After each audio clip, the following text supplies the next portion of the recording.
Assalamualaikum warahmatullahi wabarakatuh. Perkenalkan, nama saya Sulistiawati dari Teknik Industri Angkatan 2023 dengan NIM akhir 112 dari shift 2. Di sini tujuannya saya ingin mengerjakan tugas mingguan dari praktikum tutorial PPM, di mana di sini terdapat tugas mingguan dari shift 2, di mana saya akan menjelaskan mengenai dua soal terakhir, yaitu nomor 3 dan juga nomor 4. Di mana untuk nomor 3 sendiri, di mana PT Osik Manufacturing merupakan produsen ban mobil yang mengutamakan keselamatan berkendara.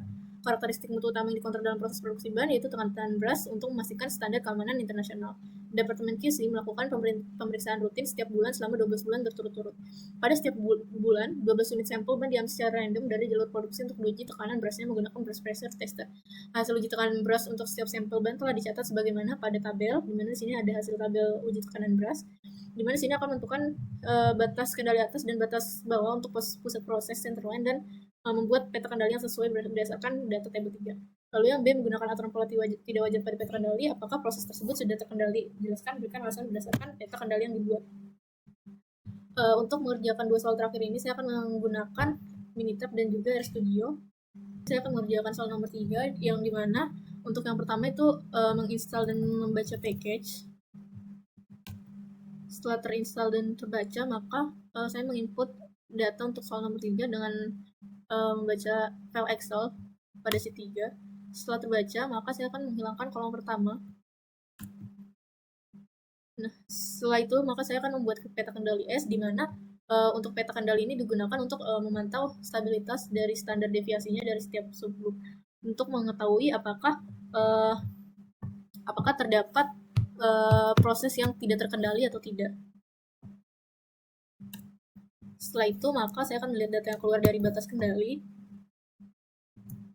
Nah, karena sudah keluar plotnya,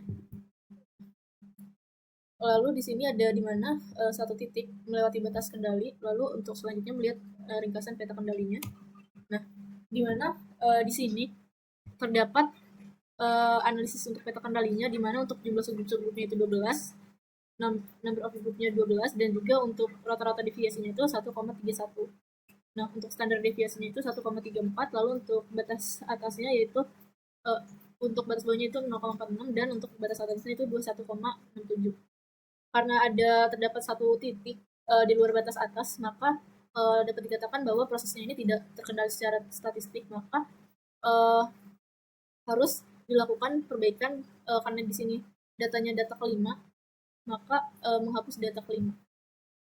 Nah, setelah sudah dihapus, maka membuat peta kendali perbaikan yang baru, ya di mana di sini tuh akan menampilkan proses apakah sudah stabil setelah outliernya itu dihapus. Nah, setelah itu maka saya akan melihat ringkasan peta kendali perbaikannya. Nah, maka setelah dilihat dari peta kendali perbaikannya, di mana subgroup yang batas kelima itu dihapus dan jumlah sampelnya itu menjadi number of groupnya itu 11, lalu untuk center line barunya itu 1,35 dan standar deviasinya itu 1,38. Bisa dilihat. Lalu untuk batas atasnya itu 2,22 dan batas bawahnya itu 0,47. Lalu selanjutnya karena di sini tidak ada lagi titik yang keluar batas kendali, maka dapat disimpulkan bahwa proses setelah perbaikan ini terkendali secara statistik. Lalu untuk selanjutnya itu untuk membuat peta kendali X-bar, di mana setelah saya running, di mana untuk peta kendali X-bar tersebut melihat ringkasannya. Nah, maka setelah itu didapatkan untuk X-bar-nya itu untuk number of groupnya 11, lalu dapatkan untuk centernya itu 1,47 dan standar deviasinya 1,17. Untuk batas bawahnya itu 1,46 dan untuk UCL-nya 1,48. Nah, maka dapat disimpulkan dari soal nomor 3 ini dapat tidak dapat proses terkendali, semua prosesnya sudah terkendali secara statistik. Maka dapat disimpulkan bahwa setelah dilakukan perbaikan dari menghapus data yang kelima, proses pengujian tekanan brush ini berada dalam kendali secara statistik, di mana untuk peta sendiri menunjukkan bahwa variasi antar subgroup berada dalam batas yang wajar. Nah, di mana peta kendali untuk X-bar juga menunjukkan rata-rata tekanan brush konsisten dan tidak mengalami pergeseran secara signifikan. lalu tidak ditemukan pola tidak wajar pada peta kendali sehingga prosesnya ini dapat stabil dan layak dilanjutkan. Lalu selanjutnya saya akan mengerjakan soal nomor 4, di mana untuk soal nomor 4 sendiri PT Siko Footwear merupakan perusahaan manufaktur yang memproduksi sepatu kulit berkualitas untuk pasar domestik dan ekspor. Setelah dilakukan evaluasi, kualitas menggunakan pendekatan statistical quality control, ditemukan bahwa beberapa karakteristik seperti kekuatan jahitan, ketahanan sol, finishing permukaan, dan kerataan bentuk menunjukkan hasil yang tidak memenuhi standar yang ditetapkan. Nah, untuk mengidentifikasi akar permasalahan dari cacat produk sepatu yang sering terjadi, Departemen QC melakukan analisis menggunakan disebut diagram, di mana analisis ini dilakukan menggunakan 6 faktor, 6M. Lalu hasil investigasi penyebab utama masalah cacat produk sepatu telah dirangkum pada tabel berikut. Nah, setelah itu, maka di sini saya akan buatlah histogram diagram berdasarkan data menggunakan software RStudio dan Minter. Lalu saya akan lanjut ke RStudio. Nah, setelah itu untuk soal nomor 4 saya akan input data sama untuk membaca file Excel-nya. Setelah membaca, saya akan membuat histogram diagram dengan cause and effect causes. Untuk listnya itu yang 6M tadi, mesin, method, material, measurement, environment. Lalu untuk efeknya sendiri yaitu dari cacat produk sepatu. Nah, lalu setelah itu didapatkan untuk grafiknya sendiri, di mana untuk grafiknya sendiri fishbone diagram ini kan digunakan untuk mengidentifikasi dari pengelompokan penyebab dari suatu masalah. Nah, maka di sini ada main, di mana main ini operatornya kurang teliti 2 kali. Lalu untuk mesin, di mana mesin jahitnya ini tidak terkalibrasi, pisau pemotong sudah kumpul, dan mesin solve press bermasalah. Lalu untuk metode, SOP pemotongannya itu tidak konsisten, proses perangkat tidak standar, waktu pengeringan bervariasi. Lalu untuk material ini, bahan bakunya mudah retak dan kualitasnya tidak bervariasi. Untuk measurement sendiri, pengukuran ketebalan perangkat tidak akurat dan juga pengukuran dimensi sol tidak tepat. Lalu untuk yang environment sendiri, yaitu pencahayaannya kurang dan ventilasi ruangan kurang. Nah, untuk kesimpulannya dapat disimpulkan bahwa masalah cacat dari produksi sepatu di PT Siko Footwear ini tidak hanya berasal dari satu faktor, melainkan dari 6 faktor yang 6M tadi, mesin, method, material, measurement, dan environment. Lalu di sini salah satunya paling dominan itu ada dia itu operatornya kurang teliti, di mana dia terdapat 2 kali. Lalu untuk metode tidak ada SOP atau standar, dan untuk material bahan bakunya itu tidak konsisten. Sedangkan untuk mesin dan lingkungan kerjanya ini meskipun bersifat mendukung, terjadinya cacat berarti bukan penyebabnya langsung. Menjelaskan pengerjaan nomor 1 sampai 4 menggunakan Minitab, di mana untuk soal nomor 1 itu menggunakan X bar R chart, di mana untuk X bar R chart ini dari hasil sampel min untuk batas atasnya itu 8,08, untuk rata-ratanya itu 7,912 dan batas bawahnya itu 7,739. Nah, lalu untuk sampel range-nya yaitu untuk batas atasnya 0,995, untuk rata-ratanya 0,56 dan LCL-nya itu 0,215. Nah, di mana dapat disimpulkan bahwa dari tujuan bagian batas atasnya ini untuk memantau rata-rata dari setiap subgroup, misalnya dari ukuran berat ataupun kekuatan.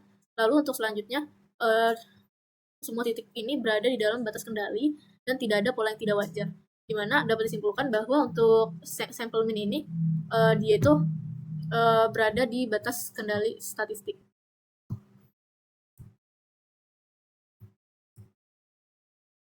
Lalu untuk selanjutnya, untuk yang sample range ini, di mana tujuannya itu untuk memantau seberapa besar variasi fluktuasi dari setiap subgrupnya, di mana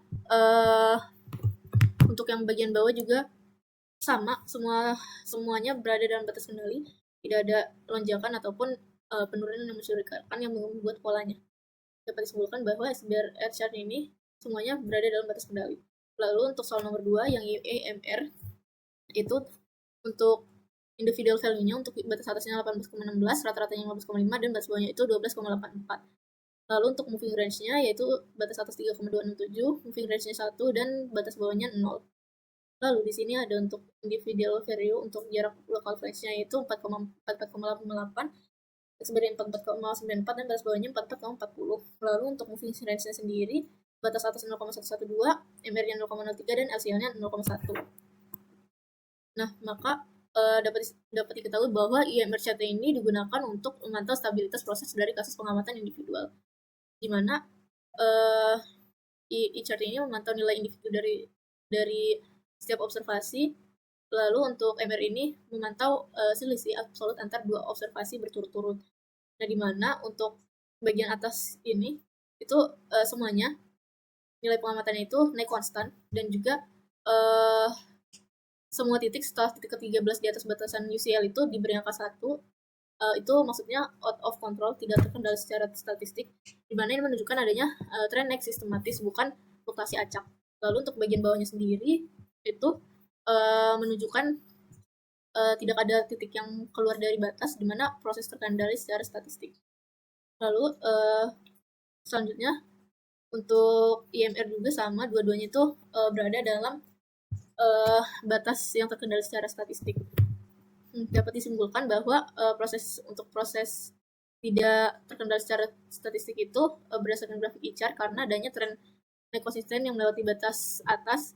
Lalu untuk variasi range antar datanya itu masih tidak stabil dan tidak menunjukkan fluktuasi yang besar, terutama untuk IMR chart of jarak focal length. Lalu yang selanjutnya itu untuk yang ke X bar X, dimana untuk X bar X ini yaitu digunakan untuk mengontrol rata dan standar deviasi dari proses produksi berdasarkan data subgroup.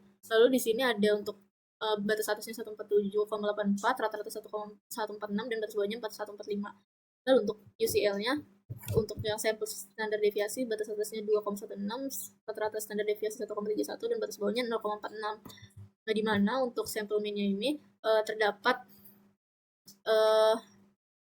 rata-rata pada sampel ke-5 dan 9 ini tidak terkendali secara statistik, dan juga untuk bagian bawah semua titiknya ini berada dalam variasi antar sampel yang stabil.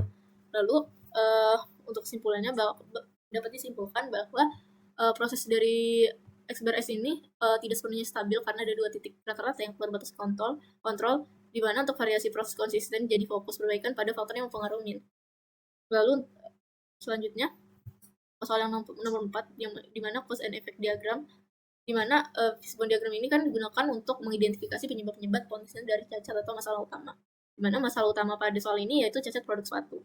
Lalu digunakan dalam analisis. Di sini sudah terdapat main material, measurement, environment, method, dan mesin. Dimana banyak sekali faktor penyebab dari PT Siko Footwear, dimana yang paling banyak itu demand, operatornya kurang teliti, dan mesin method, dimana mesinnya ini tidak dirawat dan diproses tidak standar yang menyebabkan ketidakkonsistenan kualitasnya dan materialnya itu. Untuk variasi kualitas bahan bakunya itu menyumbang kegagalan produk. Mungkin itu saja pengerjaan soal tugas mingguan dari saya. Mungkin kurang lebihnya mohon maaf. Wassalamualaikum warahmatullahi wabarakatuh.